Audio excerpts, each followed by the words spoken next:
지난주 10주년, 교회 10주년 기념을 맞이해서 아무래도 이제 참 10년이라는 세월이 의미가 있잖아요. 그래서 오늘 이 시간에도 교회에 관한 말씀을 좀 나누려고 합니다. 바벨론에 의해서요, 포로로 잡혀갔던 유대인들이 우리가 알듯이 페르시아 왕 고레스의 칙령에 의해 가지고 예루살렘으로 다 귀향을 하지 않습니까? 귀환을 하는 거죠. 세 차례에 걸쳐서 귀환을 합니다. 성경을 보면은요.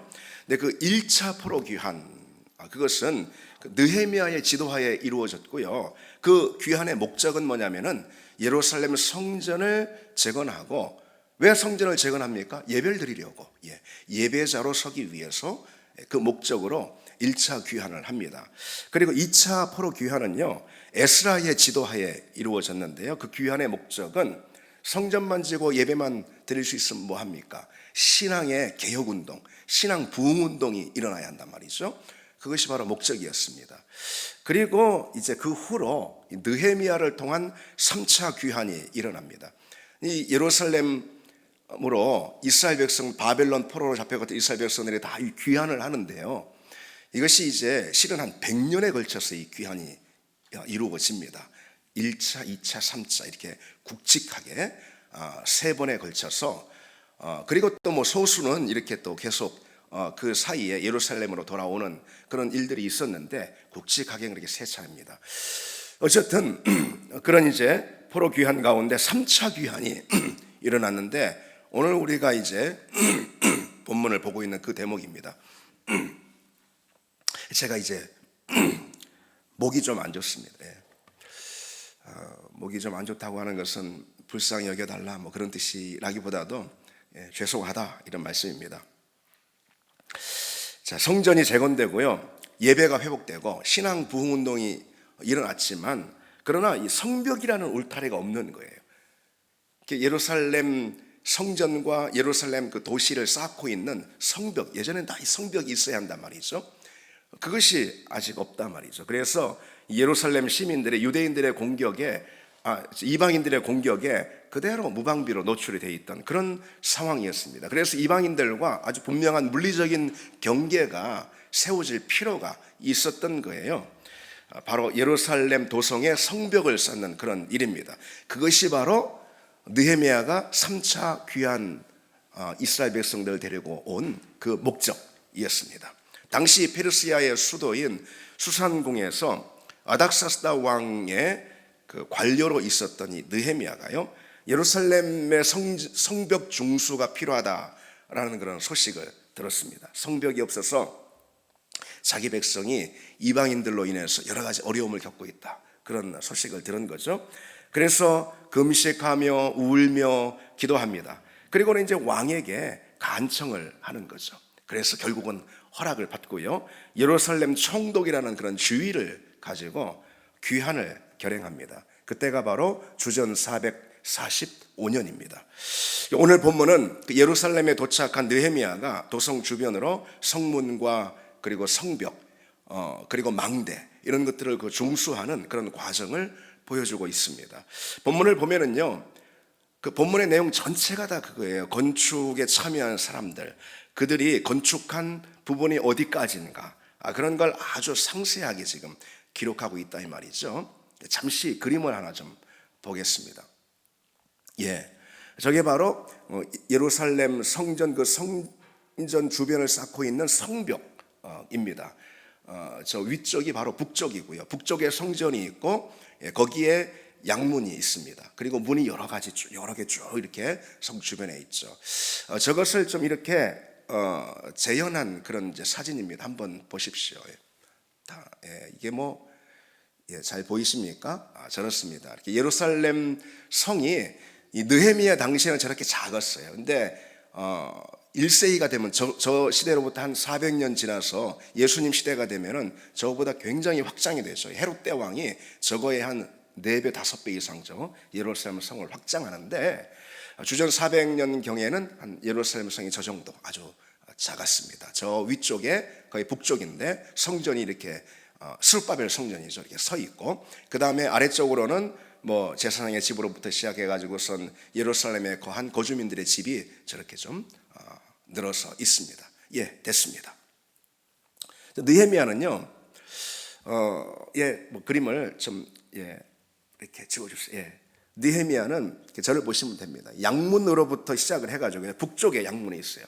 거기부터 시작해가지고선 시계 반대 방향으로 돌아가면서 어문, 옛문, 골짜기문, 본문, 그리고 샘문, 수문, 마문, 뭐 이제 이런 문들을 거쳐서 다시 처음 시작한 양문까지 쭉 그 성벽을 중수하는 그런 일을 이제 착수를 했던 겁니다. 특별히 각 문들은요, 고유의 기능이 있습니다.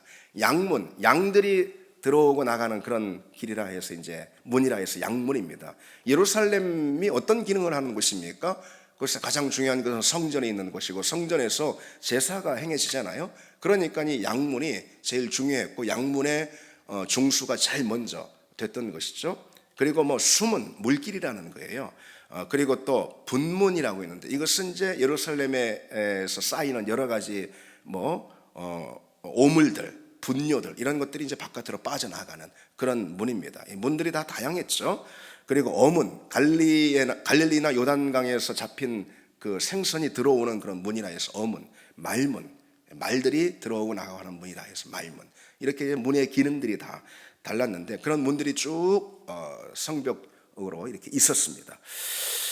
자, 그 내용이 오늘 본문에 자세히 기록이 되어 있습니다. 그 내용까지 이 시간에는 뭐 공부하듯이 다 보지는 않겠습니다. 오늘 본문을 보시면은요, 1절부터 마지막 32절까지 그 긴 지문 전체가요, 다 무엇을 기록하고 있냐면은 누가 어디까지 그 성벽을 건축했는지 그 자세한 내용이 상술되어 있습니다. 성벽과 성문 건축에서 누가 무엇을 했는지 기록하는 것, 그리고 또 그것에 참여한 사람이 어느 가문의 누구였는가 하나도 빠뜨리지 않고 아주 상세하게 기록하는 것, 그것이 바로 오늘 본문의 목적입니다. 그들은 자신의 시간과 재물, 그리고 그들이 가지고 있는 역량을 다 동원해 가지고선 서로 돕고 한 마음이 되어 협력해 가지고선 이 성벽 건축 사업을 마쳤습니다.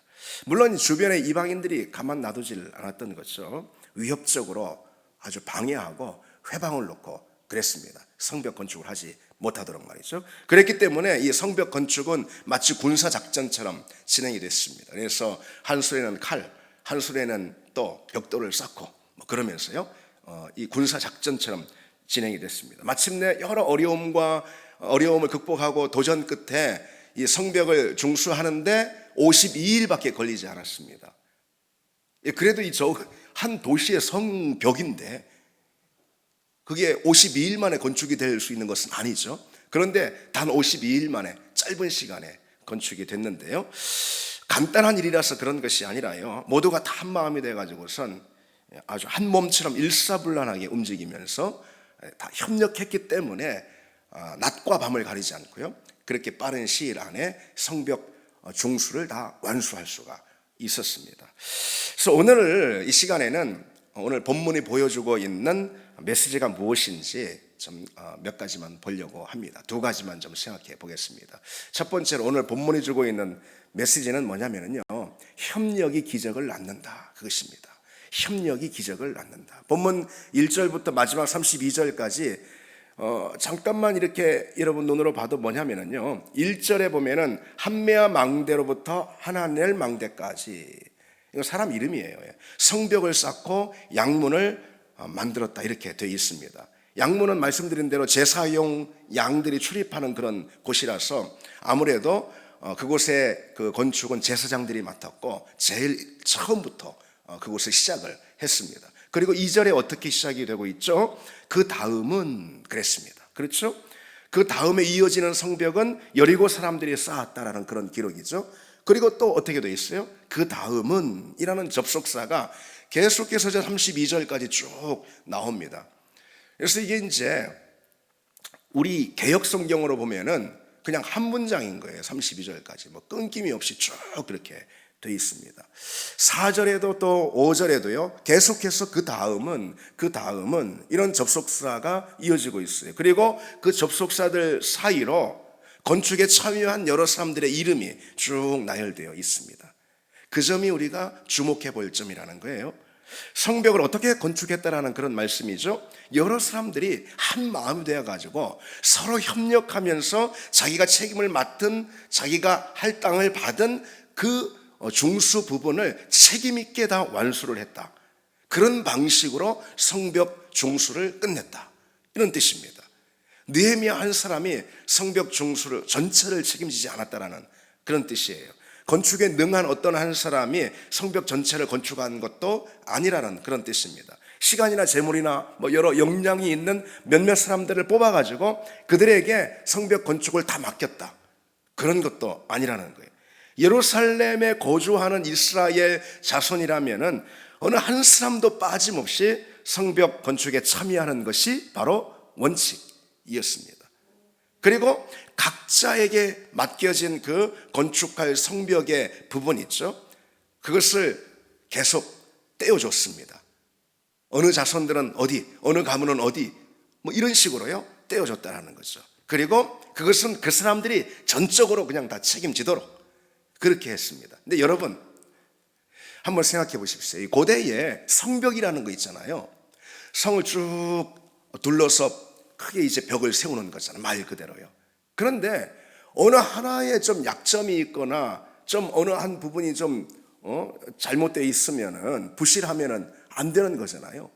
성벽이면은 전체가 다 튼튼해야 되고 전체가 하나로 제대로 완전히 연결이 돼야지 되는 게 바로, 그래야지 성벽의 기능을 하는 것이 이 고대의 성벽입니다. 그런데 이 느헤미야는요, 모두가 각자 맡은 분량을 알아서 다 책임을 지도록 그렇게 맡겨줬다는 것이 참 특징입니다. 어느 잘하는 사람에게 일을 맡긴 것이 아니라는 거예요. 어느 역량이 되는 사람한테 더 맡긴 것도 아니라는 거예요. 모두가 다 균등하게 맡아가지고 자기 역량껏, 그러나 책임을 가지고 완수하게끔, 그래서 온전한 성벽이 되도록 어디 하나 부실함이 없게 그렇게 맡겨줬다라는 그런 뜻입니다. 이 여러분 얼마나 의미 있는 일이겠습니까? 왜 그런가? 공동체라 그런 것입니다. 하나님의 한 백성, 하나님의 한 자녀들, 이스라엘 백성 공동체이기 때문에 그런 거라는 거죠. 어떤 사람들이 성벽 건축에 참여했을까요? 너나 할 것이 없어요. 오늘 이름들을 이렇게 쭉 살펴보면요, 그 명단에는 제사장이 있습니다. 또 금장색이나 향품 장사 같은 상인들도 있습니다. 아니, 상인이 어떻게 그 성벽을 살 수 있겠어요? 예루살렘 관리들도 있습니다. 아주 다양합니다. 어떤 성벽 건축의 기술자들만 거기 참여한 것이 아니라는 거예요. 물론 제사장들이나 아니면 상인들이나 성벽 건축을 하는 건축의 건자도 모르는 사람들이 있었겠죠. 그러나 자기가 역량만큼 힘을 다해서 하고, 그리고 기술적인 부분이 있죠. 전문적인 그런 부분은 건축을 제대로 할 줄 아는 그런 사람들의 도움을 물론 받았을 것입니다. 그러나 온전히 모든 사람들이 다 자기 역량되는 대로 최선을 다해서 자기가 맡은 부분은 자기가 책임지는 그런 방식을 바로 원칙으로 했다는 거예요. 오늘 이 본문을 읽다 보면요, 사실 여러분 이름만 계속 나오는데 얼마나 이것이 은혜로운 장면인지 모릅니다. 감동이 되는 그런 본문입니다. 교회가 지어지는 방식도 똑같기 때문에 그런 거죠. 에베소서 2장 22절에 너희도 성령 안에서 하나님이 거하실 초소가 되기 위하여 그리스도 예수 안에서 함께 지어져 가느니라 그랬습니다. 그리스도 예수 안에서 우리는 함께 한 교회, 몸된 한 교회로 지어져 간다, 그런 뜻입니다. 교회는 성령 안에서요 모두가 함께 지어져 가는 겁니다. 누구 하나 부실한 사람이 있으면 안 되는 거죠. 교회는 우리 모두 서로가 다 같이 함께 세워져 가는 것입니다. 그래서 누구 하나 나는 됐어 하고 참여하지 않을 수 있는 일이 아니라는 것입니다. 왜? 교회니까. 한 공동체니까 그런 것입니다. 누구 한 사람의 능력으로 교회가 세워지는 것이 아닙니다. 누구 한 사람의 열심으로 교회가 서는 법이 없습니다. 어떤 특정한 그룹이 교회 전체에 대한 어떤 책임을 갖는 것도 아닙니다. 교회의 구성원 모두 각자가 자기에게 주신 은사대로 하나님이 맡겨주신 그 일을 책임껏 하는 것, 완수하는 것, 그것이 바로 교회이고요. 그래야 하는 이유는 교회가 그리스도의 한 몸인 하나님의 한 공동체이기 때문에 그렇습니다. 그래서 서로 협력하는 것이 너무나도 중요한 거죠. 또한 한 마음으로 하나 되는 것 또한 굉장히 중요합니다. 그리고 자기가 맡은 자기의 섬김의 자리에 최선을 다하는 것, 책임을 다하는 것 역시 그것도 매우 중요합니다. 성벽 건축이 그렇듯이요, 교회 역시 내가 맡은 부분을 내가 하지 않으면 누구도 대신해 줄 사람이 없는 것이죠. 어쨌든 누구 한 사람이, 어떤 역량 있는 한 사람이 교회를 세우는 게 아닙니다. 하나님이 여러분 그렇게 하나님의 교회를 세우시겠습니까? 그렇지 않죠. 모두에게, 각자에게 은사를 나눠주시는 이유가 어디 있겠습니까? 서로 다른 다양한 은사들을 나눠주셔서 그 은사가 모두 필요한 거예요, 교회에는. 그래서 교회가 세워지는 거죠. 그냥 목사 한 사람이 뭐 이 일하고 저 일하고 한다고, 아니면은 그 목사 한 사람이 뭐 역량이 탁월하다고 교회가 세워지는 것이 아닙니다. 자기 믿음 하나는 뭐 좋을 수는 있겠죠. 아니면은 교회의 어떤 중직자가, 뭐 어떤 교회의 사역자가 탁월한 자기 사역으로 교회를 뭐 50%를 내가 다 감당하겠다, 그런 것도 아니라는 것이죠. 하나님이 원하시지 않습니다. 하나님의 몸된 교회는 그런 교회가 아니거든요. 여러분, 교회는 몸으로 비유가 되어 있지 않습니까? 고린도전서에 보면은 그것이 분명히 말해주는 거예요. 몸에는 손도 있고 손의 기능을 해야 되잖아요. 눈도 있고, 우리 몸이라는 것은 볼 수도 있어야 하고 만질 수도 있어야 하고 걸을 수도 있어야 하는 거 아닙니까? 그게 몸이죠. 만질 수는 있는데 볼 수는 없다면 그것은 몸이 아니잖아요. 몸의 기능이 다 되는 건 아니잖아요. 그게 눈 하나가 보기도 하고 만지기도 하고 걷기도 하고 한다면 여러분 그건 뭐 상상도 할 수 없는 그런 일 아니겠습니까? 그런데 교회가 몸에 비유되어 있습니다.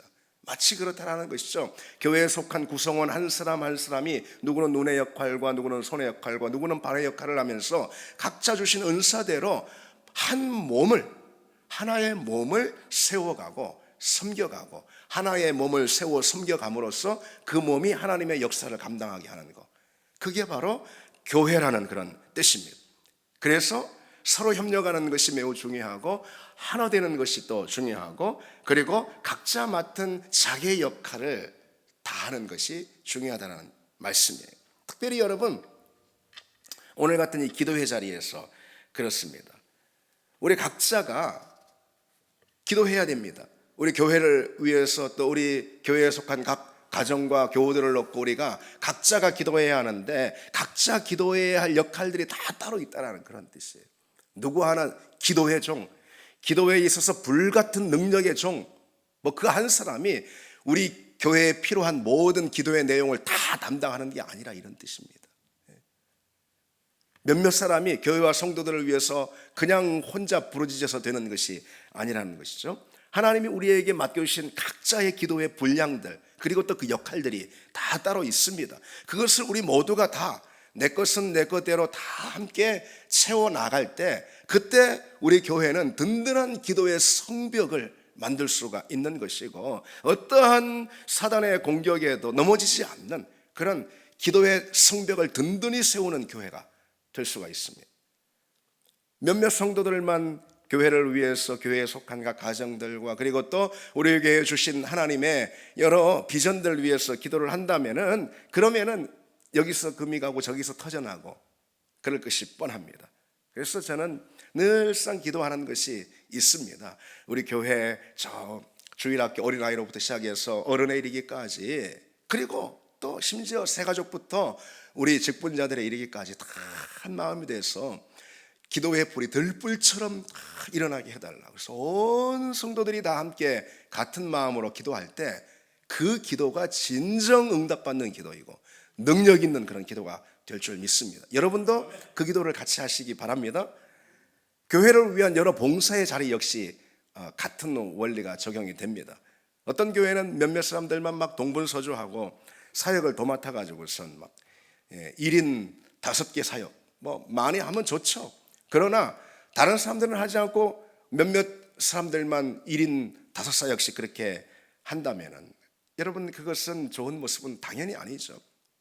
많은 사람들은 손을 놓고 그저 뭐 오늘 설교가 어떻네, 뭐 오늘 찬양은 또 뭐 어떻네, 오늘 예배는 또 뭐 어때 하면서 그저 평가만 하고 있으면은, 여러분 그 교회가 어디 뭐 희망이 있겠습니까? 그 교회에 소망이 있을까요?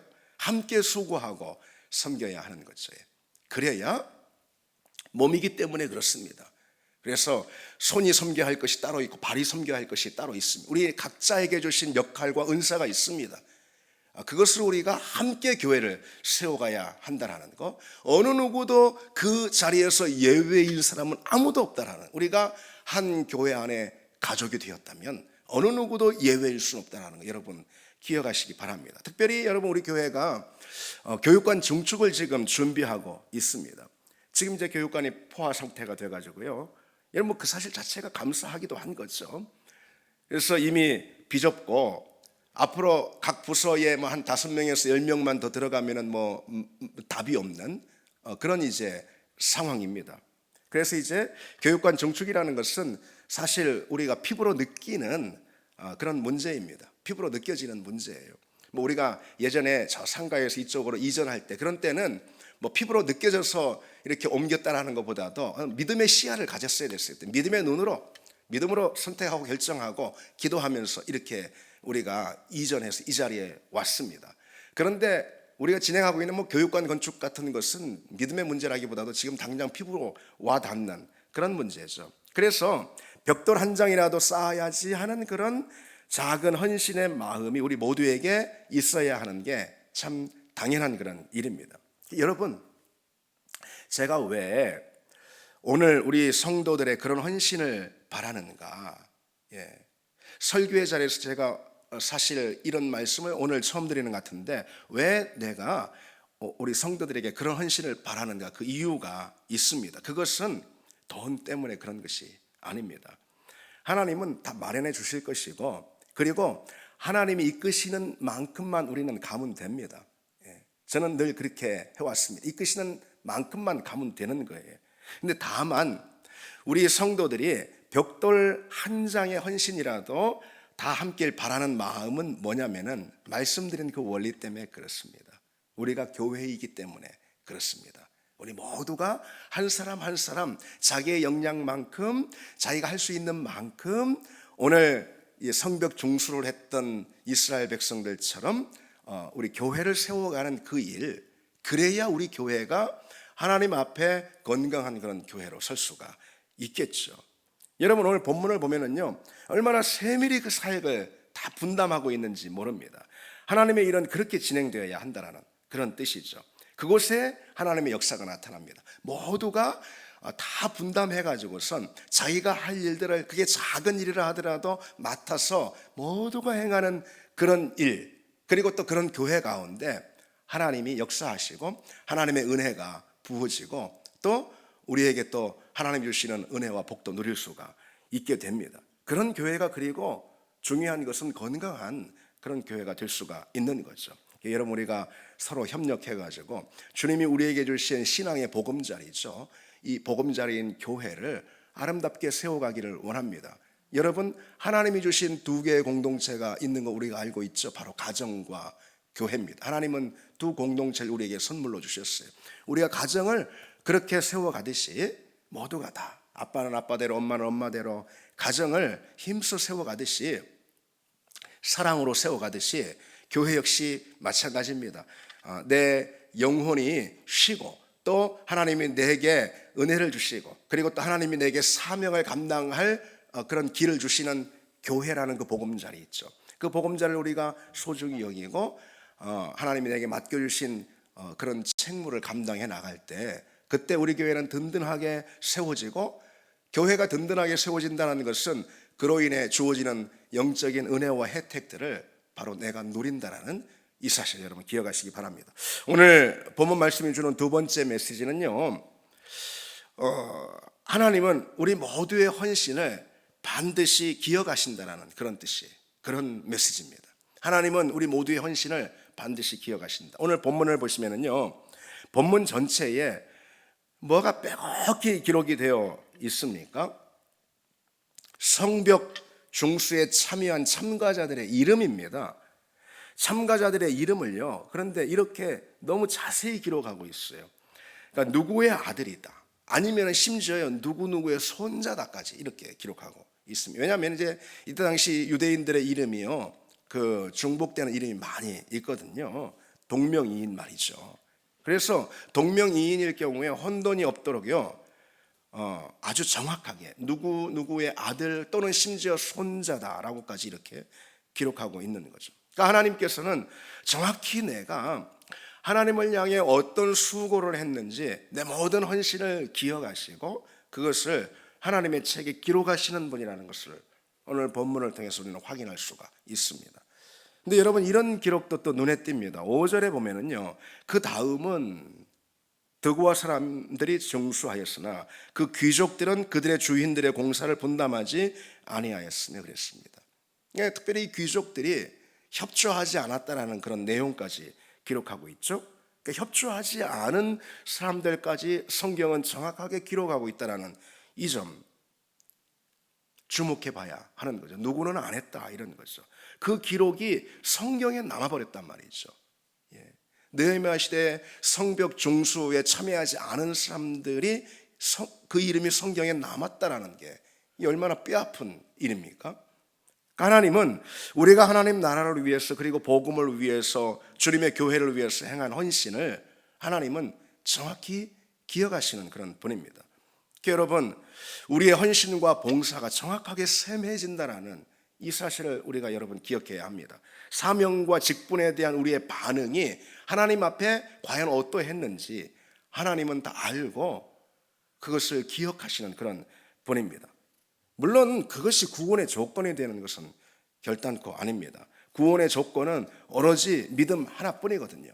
그러나 구원 이후에 그 구원에 대한 우리의 반응이 어떤 행위들로 드러났는지까지 무시되는 것은 아닙니다, 여러분. 그렇지 않습니다. 구원 이후에 우리가 그 구원에 대한 반응의 행위를 하나님께 어떻게 했는지 그것에 대한 것은 상급의 기준으로 정확히 하나님께서 기억하신다는 것이죠. 요한계시록 20장 12절로 13절에 이렇게 기록하고 있습니다. 또 내가 보니 죽은 자들이 큰 자나 작은 자나 그 보좌 앞에 서 있는데 책들이 펴 있고 또 다른 책이 펴졌으니 곧 생명책이라 죽은 자들이 자기 행위를 따라 책들에 기록된 대로 심판을 받으니 바다가 그 가운데서 죽은 자들을 내주고 또 사망과 음부도 그 가운데서 죽은 자들을 내주매 각 사람이 자기 행위대로 심판을 받고 그랬습니다. 근데 이게 여러분 무슨 말씀이냐면요, 심판날에 하나님 앞에 책이 여러 권의 책이 펼쳐져 있다라는 그런 말씀이에요. 근데 그 중에 가장 중요한 책은 단연 생명책인 거예요. 생명책은 뭐냐? 예수 그리스도 십자가로 구원을 받은 사람들의 이름이 기록된 책이 바로 이 생명책입니다. 그런데 이 생명책만 있는 게 아니라는 거예요. 또 다른 책들이 있다고 그랬어요. 그 책들에는 행위들이 기록되어 있다라고 말씀하고 있어요. 즉 믿고 구원받은 사람들의 믿음의 삶에 관한 내용들이 다 기록되어 있다는 말씀이에요.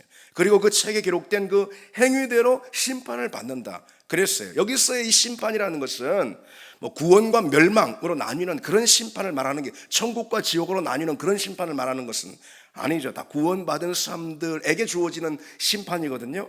그러면은 구원받은 사람들에게 구원에 대한 반응으로 주어지는 그런 심판, 그것은 무엇일까?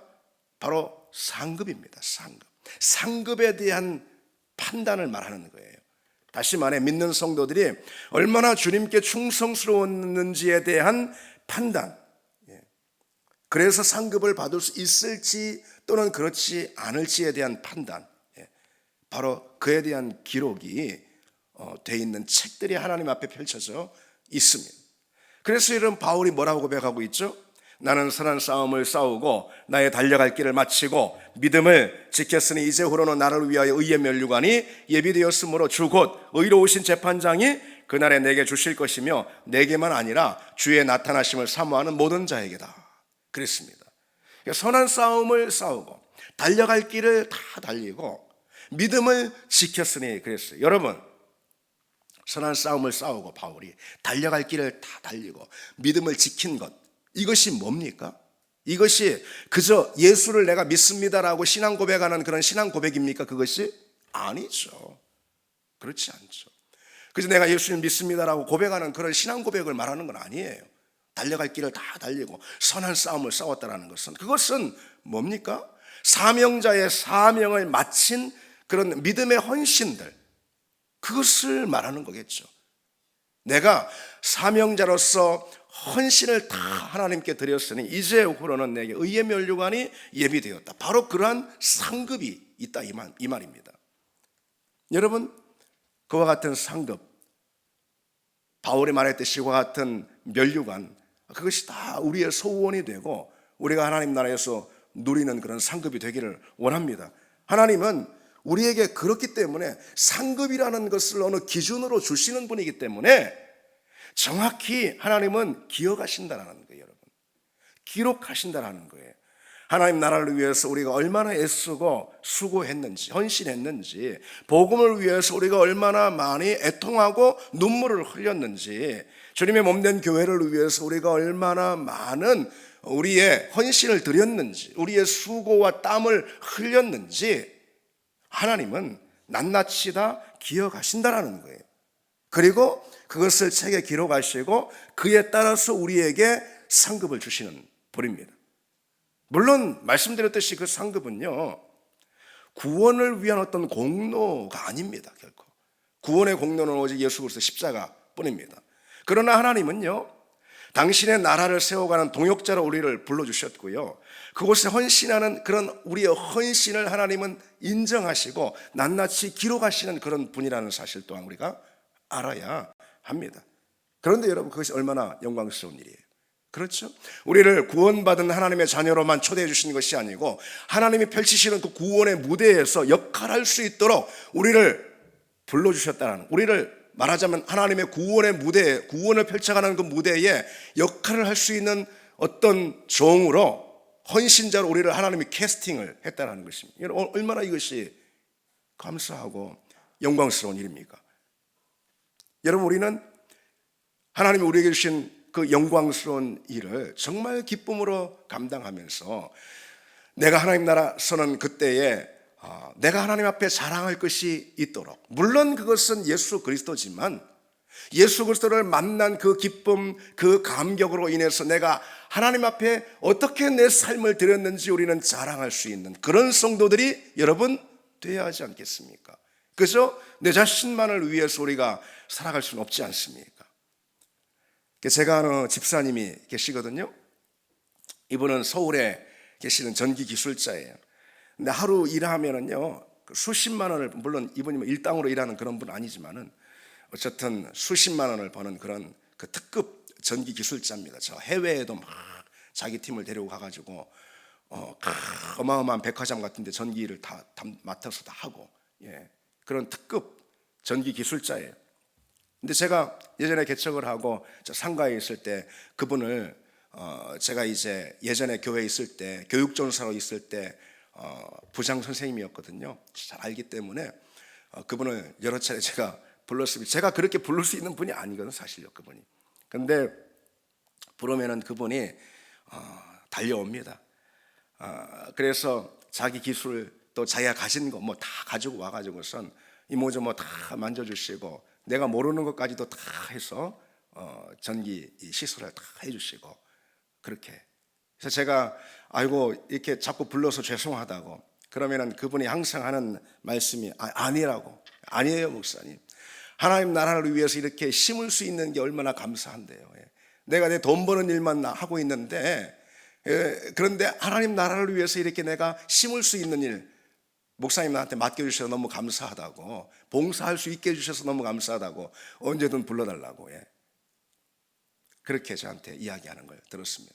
여러분, 심을 수 있는 것이 감사한 일입니다. 우리가 하나님 나라를 위해서, 실은 내 자신을 위해서 더 많이 심을 수 있는 그런 우리가 되고, 특별히 우리 교회가 이제 10주년을 맞이해서 우리 온 성도들이 각자 모두가 하나님 주신 그 은사 안에서 하나님 앞에 충성스럽게 하나님 맡겨주신 그 일을 감당해 가는 그런 아름다운 교회, 그런 건강한 교회가 되기를 바랍니다. 우리 같이 찬양 드리겠습니다.